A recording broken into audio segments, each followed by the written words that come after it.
کسی نے کیا خوب کہا ہے کہ وہ بہت ہی خوش قسمت انسان ہے جس کے پاس وقت اور عقل ایک ساتھ ہیں، کیونکہ اکثر ایسے ہوتا ہے کہ جب وقت ہوتا ہے عقل نہیں ہوتی، اور جب عقل آتی ہے وقت بیت چکا ہوتا ہے۔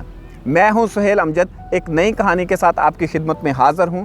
یہ کہانی ہے ایک بزنس مین کی جو کسی گاؤں کے اندر رہتا تھا اور اس کا بزنس کافی اچھا تھا، گھر کے اندر ہر ایک چیز کی فراوانی تھی۔ اس کے ہمسائے میں ہی ایک خاندان آباد تھا جن کے وسائل بہت کم تھے، سورس آف انکم کوئی اچھا نہیں تھا، قسمہ پرسی میں زندگی بسر کر رہے تھے۔ لیکن بزنس مین کی بیوی ایک بہت ہی دانش مند عورت تھی۔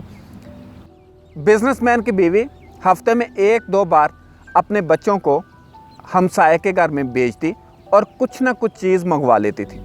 بچے اس بات سے بڑا حیران تھے کہ ان کی ماں کیوں ایسا کرتی ہے کہ گھر میں چیز ہونے کے باوجود وہ ہمسائے کے گھر سے کبھی نمک منگواتی ہے، کبھی ماچس منگواتی ہے، کبھی آٹا منگواتی ہے۔ اس لاجک کی بچوں کو سمجھ نہیں آ رہی تھی۔ ایک دن بچوں نے پوچھا کہ ماں آپ ایسا کیوں کرتی ہیں؟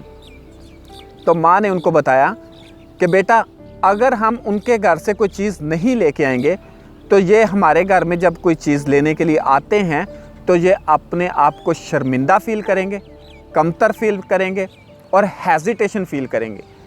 ہمارے گھر میں چیز ہوتی ہے لیکن پھر بھی میں ان کے گھر سے کوئی نہ کوئی چیز اس لیے منگوا لیتی ہوں کہ جب یہ ہمارے گھر میں آئیں تو ان کو کسی قسم کی ہیزیٹیشن فیل نہ ہو، ان کو کسی قسم کی شرمندگی کا احساس نہ ہو۔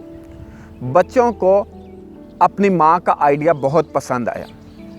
یہ تھی کہانی ان 2 خاندانوں کی، لیکن اس سٹوری سے ہم کیا سیکھتے ہیں؟ ہمارے آس پاس میں بھی کوئی ایسا گھرانہ ہوگا جن کے وسائل، جن کا سورس آف انکم کوئی اچھا نہیں ہوگا، وہ قسمہ پرسی کی زندگی بسر کر رہا ہوگا، لیکن وہ خوددار ہوگا، وہ کسی کے آگے ہاتھ نہیں پھیلاتا ہوگا۔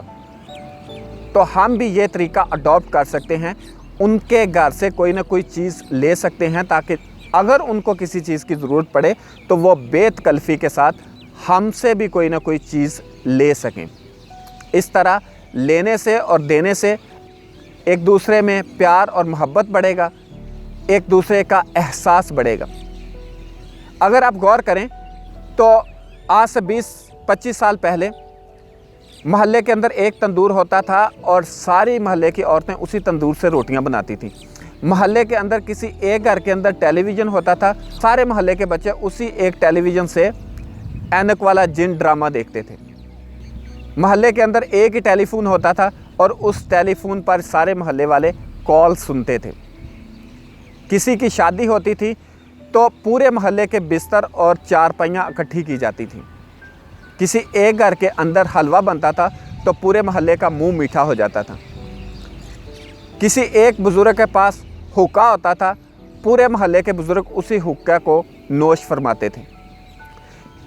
اس دور میں ایک دوسرے کا احساس تھا، ایک دوسرے میں محبت تھی، ایک دوسرے میں پیار تھا۔ لوگ ایک دوسرے کے درد کو اپنا درد سمجھتے تھے اور ایک دوسرے میں بہت زیادہ پیار اور محبت تھا۔ لیکن اب ہم نے ترقی کر لی ہے، اب ہم پڑھ لکھ گئے ہیں، ہمارے پاس ریسورسز کی فراوانی ہے، اس کے باوجود ایک دوسرے میں محبت، ایک دوسرے کا احساس نہیں ہے۔ اس کی وجہ صرف یہی ہے کہ ہم چیزوں کا اور خیالات کا ایک دوسرے کے ساتھ تبادلہ نہیں کرتے۔ اگر ہم اب بھی ایسا شروع کر دیں، ایک دوسرے کے ساتھ اپنی خوشیاں بانٹنا شروع کر دیں، ایک دوسرے کے دکھ درد میں شریک ہونا شروع کر دیں، اپنے کھانے پینے کی چیزیں ایک دوسرے کو دینا اور لینا شروع کر دیں، تو ہم میں پیار اور محبت بڑھ جائے گا۔ یہ تھی آج کی کہانی اور اس کا حاصل کلام۔ علم سب کے پاس ہے، ضرورت عمل کی ہے۔ ملیں گے ایک نئی کہانی کے ساتھ، تب تک کے لیے خدا حافظ۔